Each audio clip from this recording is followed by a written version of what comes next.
सबको मेरी तरफ से बहुत बहुत हैप्पी न्यू ईयर जनाब, तमाम सुनने देखने वाले बहन भाइयों को। और यहाँ हॉलैंड में अभी मैं गुजर रहा था तो मैं देख रहा था कि लोग बाहर निकल के अपने बच्चों के साथ सफाई कर रहे हैं, क्योंकि कल रात को फायरवर्क किया सब लोगों ने और इस वक्त जो है सब सफाई कर रहे हैं। जो जिसने गंद डाला है उसको जो है ना वो साफ कर रहे हैं। देखिए कितनी अच्छी चीज़ है।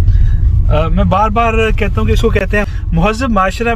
मुहज़्ज़ब माशरा मैं बचपन से सुनता आया हूँ कि मुहज़्ज़ब माशरा कि मुहज़्ज़ब माशरा क्या होता है। तो ये मुहज़्ज़ब माशरा होता है यार, कि ना इनका कोई मजहब है ना किसी खुदा को मानते हैं, लेकिन देखें कितनी इनकी इंसानियत इनके अंदर है।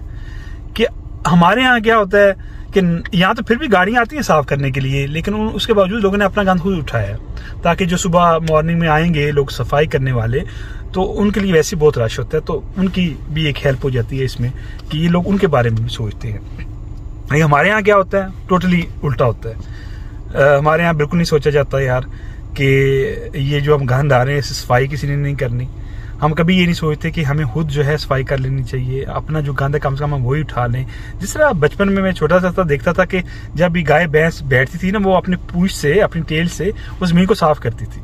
यानी कि कितना, यानी कि जानवरों में ये चीज़ है और हम तो इंसान हैं। और हमारे इस्लाम में भी ये कहा गया कि सफाई निस्फ़ ईमान है। तो मुझे बार बार याद आ जाती है बात, कोई अमेरिकन था बंदा पाकिस्तानी, तो वो आया अमेरिका से, तो हम ऐसे बैठे हुए थे कराची में उस वक्त में होता था, तो बातें कर रहे थे। तो कुजुमाबाद एक जगह है, तो वहाँ पे ना बहुत गंद है, पूरे कराची का वहाँ गंद नजर आता है। तो कहने लगा, कहता है कि शुक्र है अल्लाह का कि सफाई निस्फ़ ईमान है, अगर पूरा ईमान होती तो हम सारे जो है ना वो काफिर हो जाते।